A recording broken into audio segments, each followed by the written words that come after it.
On June 12, 1963, Medgar Evers pulled into his driveway after midnight, carrying T-shirts that said, "Jim Crow must go." Across the street, hidden in honeysuckle vines, Byron De La Beckwith looked through a rifle scope. One shot, 31 years, 3 trials, and today, more than 6 decades later, there's a fight happening over whether we can even call the man who killed him a racist. This is the story of Medgar Evers.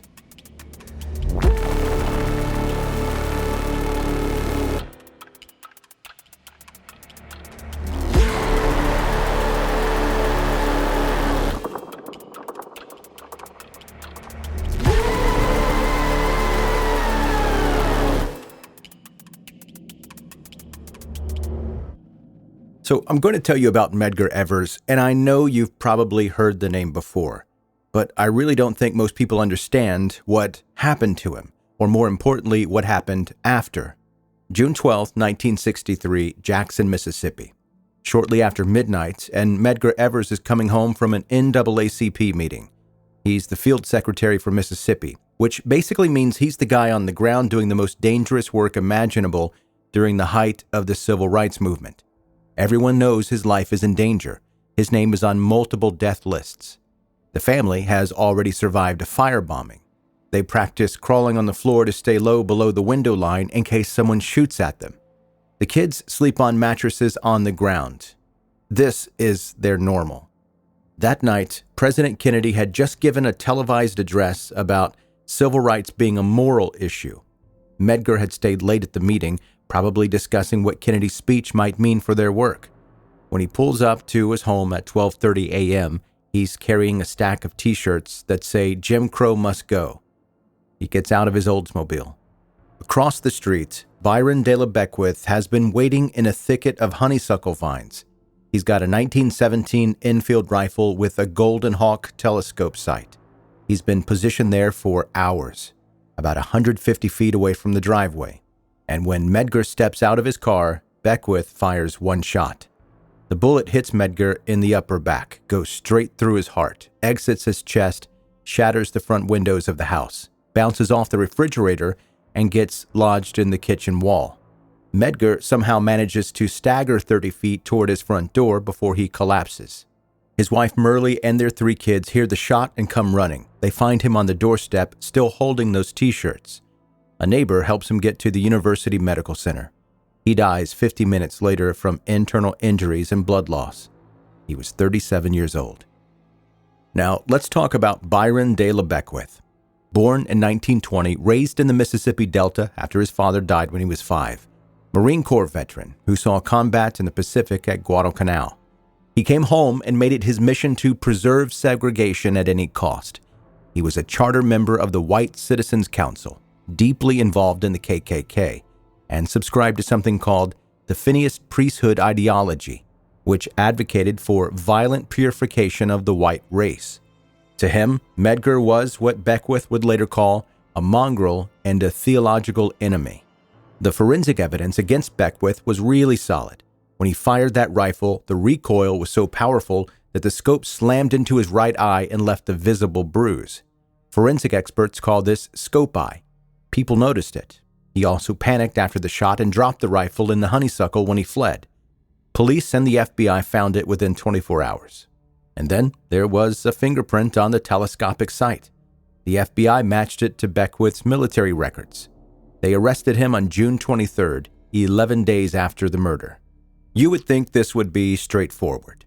They have the murder weapon with his fingerprint on it. They have witnesses who saw a white Plymouth Valiant which matches his car leaving the scene. They have the scope eye bruise. But this is Mississippi in 1964. The first trial happens in February, and while Merle Evers is on the stand giving emotional testimony about watching her husband die in the driveway, Ross Barnett walks into the courtroom. He's the outgoing governor of Mississippi, and he walks right over to the defense table and shakes Byron De La Beckwith's hand in front of the all-white, all-male jury. The message could not be clearer. The jury deadlocks. The second trial happened in April. Same result, hung jury. But what people didn't know at the time was that something way more insidious was happening behind the scenes. There was this organization called the Mississippi State Sovereignty Commission. It was a state-funded spy agency created to fight integration, and they actively helped Beckwith's defense team vet the jury pool. They went through the potential jurors and flagged anyone who might be sympathetic to civil rights. They made notes like, believed to be Jewish, or has connections to people coming down from the north. They engineered that jury to make sure Beckwith could walk free. His legal fees were completely paid for by the White Citizens Council. In 1969, the charges against Beckwith were dismissed entirely.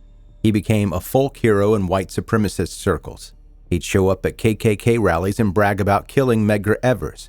People would introduce him as the man who, quote, delivered the blow for the white race. He even started going by the nickname Delay as a joke about how justice kept getting delayed.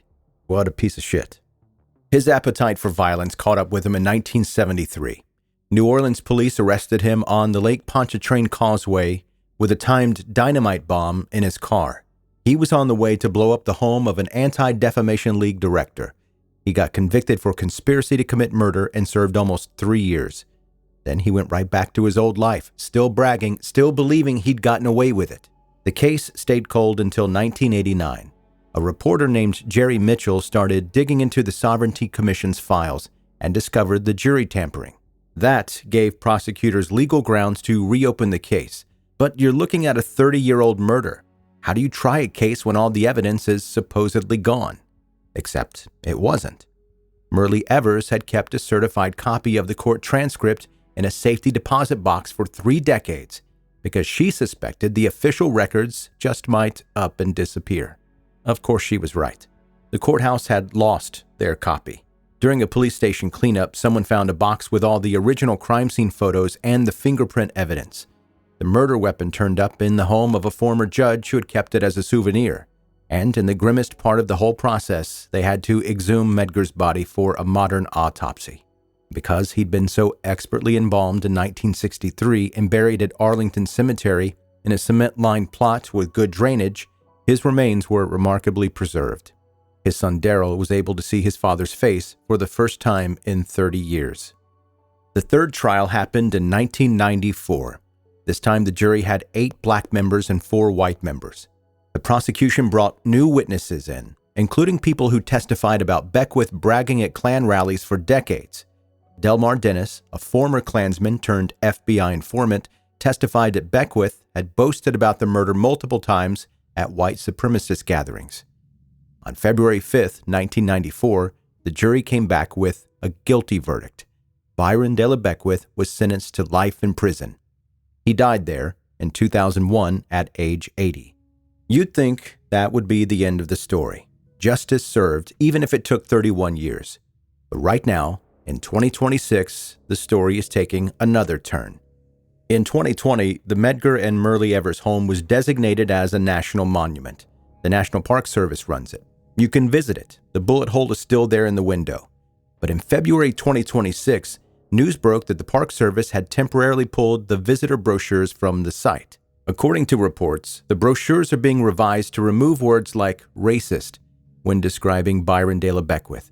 They're also planning to remove the description Medgar lying in a pool of blood. Park Service officials who spoke anonymously have said they were told to make these changes. Some of this appears connected to President Trump's March 2025 executive order called Restoring Truth and Sanity to American History, which directed the Interior Secretary to revise materials that, quote, perpetuate a false reconstruction of American history. Alan Spears from the National Parks Conservation Association said that removing the word racist from the description of a man who openly identified as one, who was a member of both the White Citizens Council and the KKK, who called black people beasts and mongrels in interviews, turns the assassination into something bloodless and without impact. After massive public backlash, the brochures were returned to the site within hours on February 5, 2026. Park Service officials claimed they were outdated and needed updating. Rena Evers Everett, Medgar and Merle's daughter, and the executive director of the Medgar and Merle Evers Institute, said the family has been told the matter is under review. This case changed everything for civil rights cold cases. The fact that they successfully prosecuted Beckwith in 1994 proved that you can go back in time and get justice even after decades. It led directly to the Emmett Till Unsolved Civil Rights Crime Act in 2008, which created a whole unit of the Department of Justice to re-examine over 100 cold cases from the civil rights era. Merle Evers Williams testified at those hearings. She said that her husband's case showed that justice knows no time limits. Medgar Evers died carrying T-shirts that said, "Jim Crow must go," because he believed the truth mattered. The fact that some people are still debating on whether to call his murderer a racist more than 60 years after his death and 32 years after his killer was convicted shows how much work is still left to do.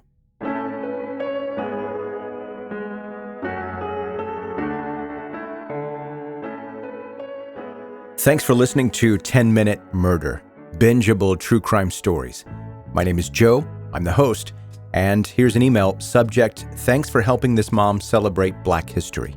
Hey Joe, I'm a proud mom of 2 thriving Black boys, ages 9 and 10, and I've been listening to your podcast for years now, so I guess that officially makes me an OG listener. In honor of Black History Month, my boys and I have been playing soul music on our drives to school. The other morning, "Mercy, Mercy Me" by Marvin Gaye came on, and I started telling them about how incredibly gifted he was and how tragically his life ended at the hands of his father. As their questions started coming, I realized I didn't want to fumble through such a heavy story on my own. Instantly, I thought of your 10-minute episode about Marvin Gaye's death. I played it for them right there in the car. They listened to every word. Because of your storytelling, their questions about what happened were answered in a way that was honest, thoughtful, and age-appropriate. More importantly, they walked away with understanding not just the tragedy, but the impact Marvin Gaye's music had on the world. I don't think you always realize how powerful your podcast is. Your work helped me turn a hard conversation into a meaningful one my boys will remember. Thank you for telling stories that are authentic, respectful, and truly impactful. With appreciation, Kenya from Texas. Now, I've already replied to Kenya and told her as much, but that email meant so much to me. I read through it a couple of times before recording this podcast, and the one that you just heard me do is the first time that I've ever read it without getting a little teary-eyed. That's how much it means to me. Okay, and I don't know how I'm going to transition from that, but I'm going to try. Hey, if you're a new listener to this podcast, make sure you hit subscribe wherever you're listening right now. You can also go to 10minutemurder.com and sign up for the weekly newsletter that I send out. And if you've already signed up for that newsletter and you're like, "Hey Joe, when are you going to send out that newsletter?" Man, I've been sending it out, but there's a good chance that it's in your spam folder. That's happening quite a bit.